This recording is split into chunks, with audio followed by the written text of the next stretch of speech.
Today's 5K service, we're going to be checking our tires, brake fluid, as well as electrical components on our 2018 Sport Glide.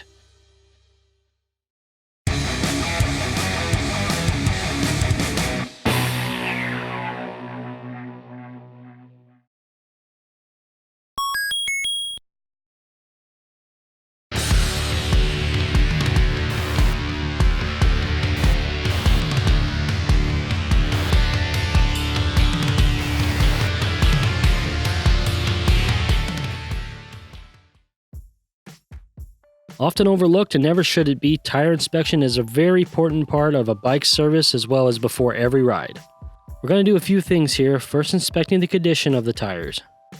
Inspect both tires and check for cracks and wear that may show signs that you may need to replace them. Also, check your tread depth. You can use a tread depth indicator tool to measure how much life your tires have left.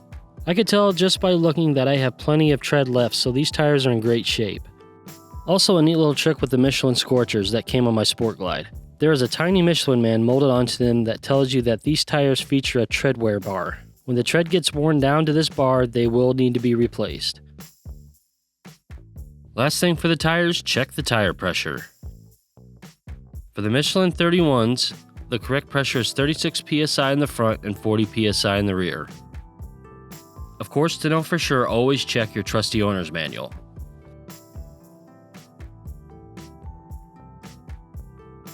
Next on the list is testing the brake fluid for moisture and checking the levels. Moisture can develop in brake fluid over time, so it's important to check at every surface if it needs to be replaced. Harley recommends the fluid be changed every 2 years. To check the front brake fluid, first you want to adjust the position of your bars so that the master cylinder is level. When checking the rear, position the master cylinder so it is level as well. This will require you to have the bike upright. First, look through the sight glasses to make sure fluid is visible. Mine looks to have plenty of fluid in both master cylinders. Now we're going to remove the front master cylinder cover and check the level more in depth as well as test the amount of moisture in it. Make sure and cover up painted surfaces before you start this step, as .4 brake fluid can cause a lot of damage to surfaces it comes in contact with. To check the fluid moisture level, we are going to be using one of these brake fluid tester pins. Use of this tester is easy. Simply push the button on the top and the LED will light up green when it's turned on. Place the metal prongs into the fluid and the LEDs will indicate the amount of moisture in your fluid. Anything above 3% means fluid has gone bad and will need to be replaced. Alright, let's remove the cap of the master cylinder by removing the 2 top screws.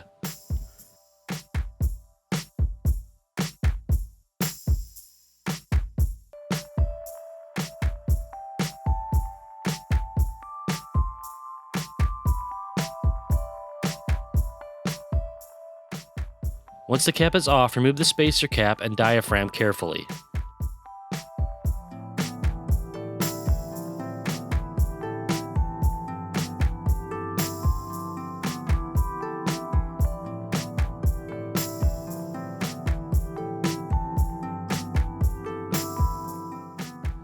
Have some shop towels handy to catch any brake fluid that may drip when removing.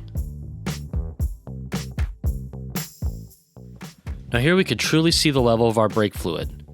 You'll see a level bar inside the reservoir here. As you can see, the level is perfect inside this reservoir.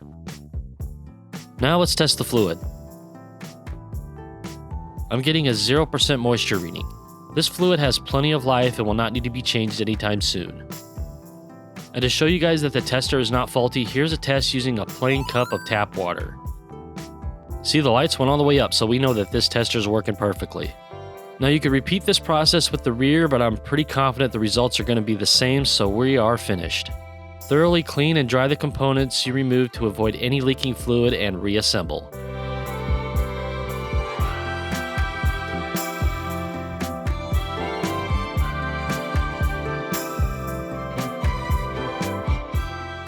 Again, have a clean shop towel handy to wipe up any visible fluid during assembly.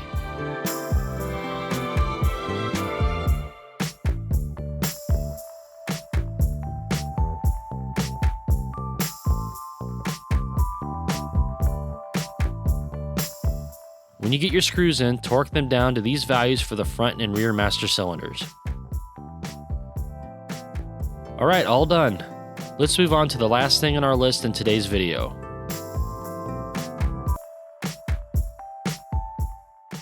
We're going to finish up by checking the electrical equipment and switches. Start by turning the ignition to the on position to feed power to the electrics. Now just go through all the hand controls. We'll start with the hazards. Check the right and left turn signals, making sure you check front and rear.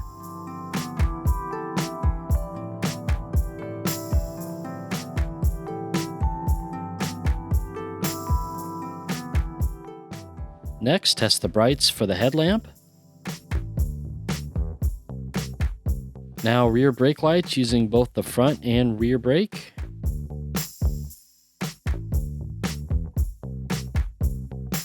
Let's cycle through the display and make sure all that works.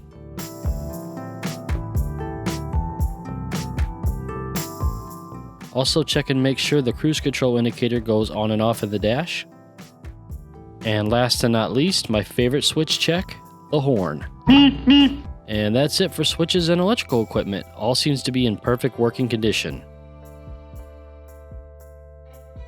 Well, that's all for today's 5K service video. More service videos on the way, so make sure and check back for future uploads.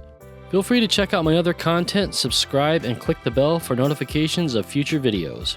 Check the description below for affiliate links if you would like to help out the D-Cycle channel. Take it sleazy, and I'll see you in the next video.